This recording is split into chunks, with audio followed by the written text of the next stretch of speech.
Nairobi, c'est la capitale du Kenya et fort logiquement, cette grande tour s'appelle le Kenyatta Center, c'est le poumon du safari.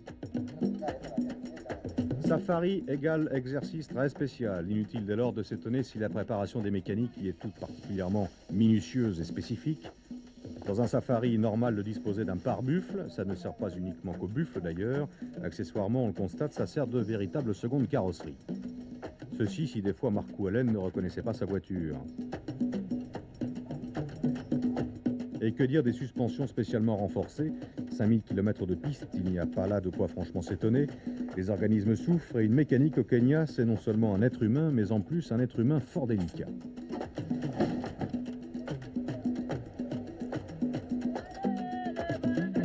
Avec tout de suite cet avant-goût que nous propose Ari Vatanen.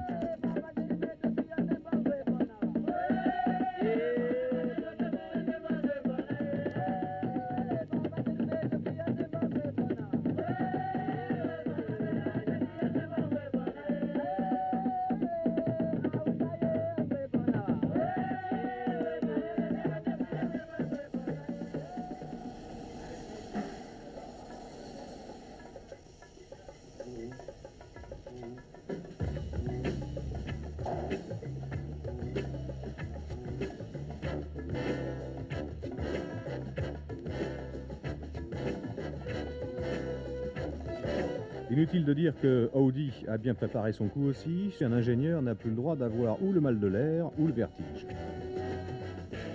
Quant à celle-ci, il faudra lui régler les phares.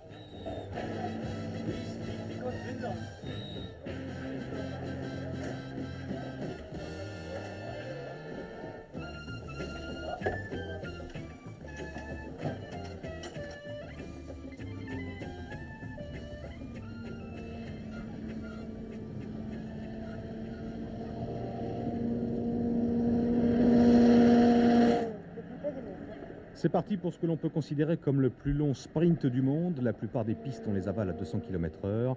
L'erreur d'inattention est tout aussi l'ennemi que la poussière.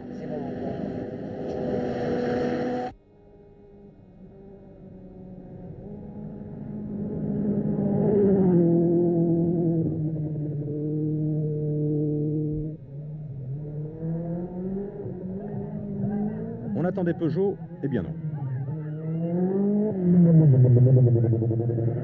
On attendait alors Audi? Non plus. En désespoir de cause, Lancia ici. Encore moins.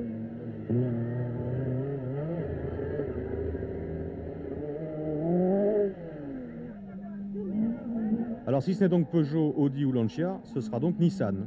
On approche de la vérité.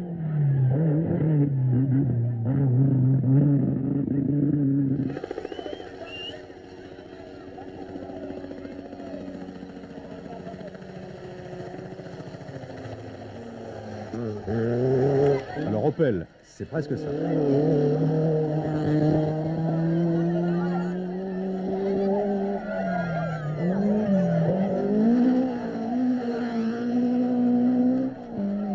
Ne reste plus que Toyota, et c'est gagné. Songez qu'à l'issue de la première étape, on trouvait dans l'ordre une Toyota, une Opel, une Nissan, encore une Toyota, encore une Nissan et encore une Opel. On pointait la première Peugeot, celle de Vatanen, en 7e position, la première Lancia, celle de Bettega, en 9e position, et la première Audi d'usine, ne la cherchez pas, après 200 km, il n'y en avait plus.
Les grands-mères avaient donc d'entrée commencé à dicter leurs lois et personne ne parviendra à leur contester, un tant soit peu, leur supériorité africaine.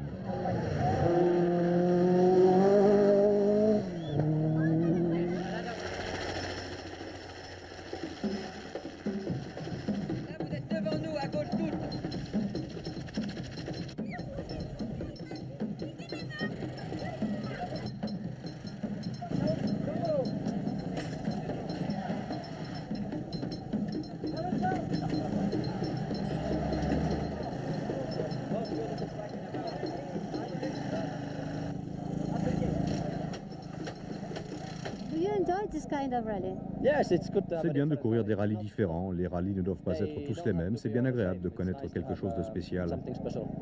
Pas trop dangereux ces routes ouvertes? Non, ici vous devez être assez prudent et quand vous n'oubliez pas ça, eh bien c'est OK.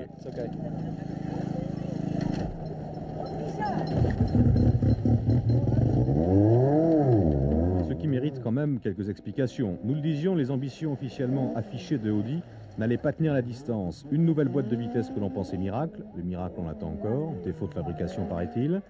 Lancia a peut-être l'excuse de devoir mener de front ce genre d'équipé avec les essais de la Delta S4. Les Italiennes ont été les secondes à lâcher prise. Un Safari, en effet, ne se perd pas. Il est plus juste de raisonner dans ce sens, dans la mesure où la victoire revient à celui qui, au total, aura encouru le moins de pénalisations.